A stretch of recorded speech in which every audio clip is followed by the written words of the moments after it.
Hi, I'm Ishan. Welcome to the final episode of Universe, Origin, Evolution, and Future.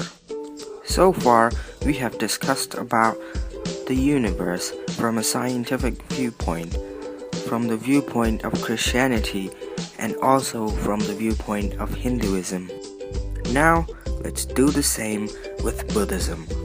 According to Buddhist cosmology, the entire time frame of universe is called a Mahakalpa. The Mahakalpa is further divided into periods of creation, duration, dissolution, and emptiness.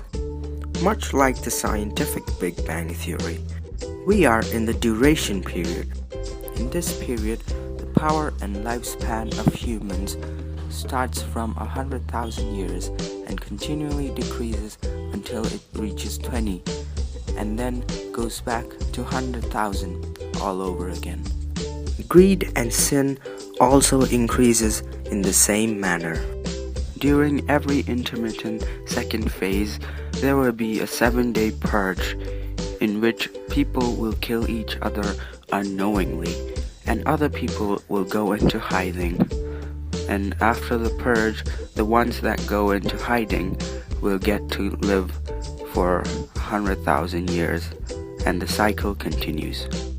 This cycle continues for 18 times, and in the 19th time, the lifespan will only increase up to 100,000 and never decrease.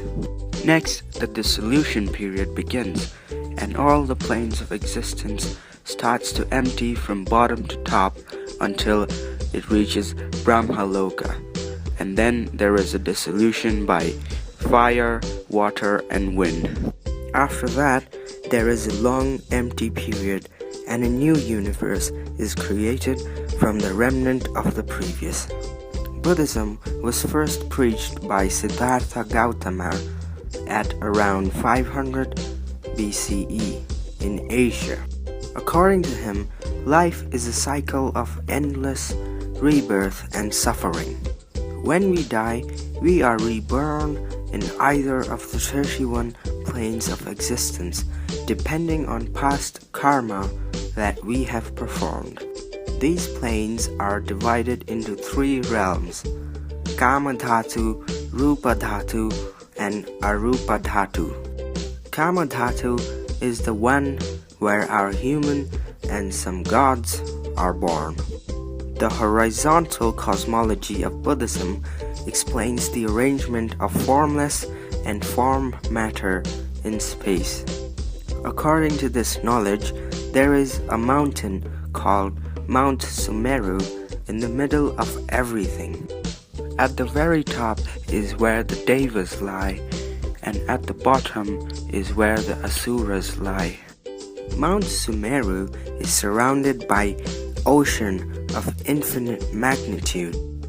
In this infinite ocean, there are 4 continents in 4 different directions, separated by infinite ocean. This infinite ocean is surrounded by the mountain range Kakravada. Our continent is called Jambudvipa. In the middle is a large jambu tree.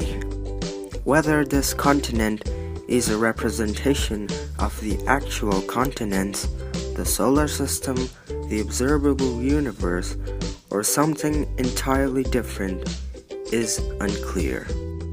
The inhabitants of different continents are different in size and form. Buddhism believes in rebirth. When we die, we are born into either of the 3 realms.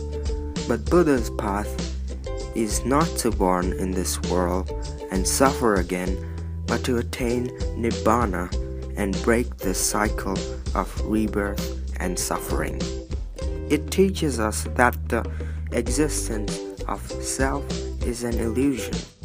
The question of whether the universe has an end or a beginning hinders the very path of Nibbana, and there is no answer to this question. In other words, the universe is eternal. And with that, we have learned 4 different views of our universe's origin, evolution, and future.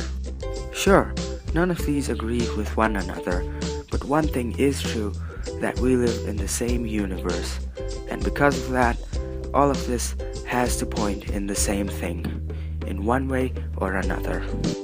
What science has taught us is very concise and in detail, and has not failed us yet. What religion has taught us might be hard to believe for most of us. I say there must be a way to reconcile the 2 fronts and find the best solution for humankind. I see no reason why these 2 fields cannot coexist. On that note, we end this series of universe, origin, evolution, and future. Thank you for sticking around for so long and listening to what I have to say. If you liked the video, please like the video and share, and let me know what you think in the comments below.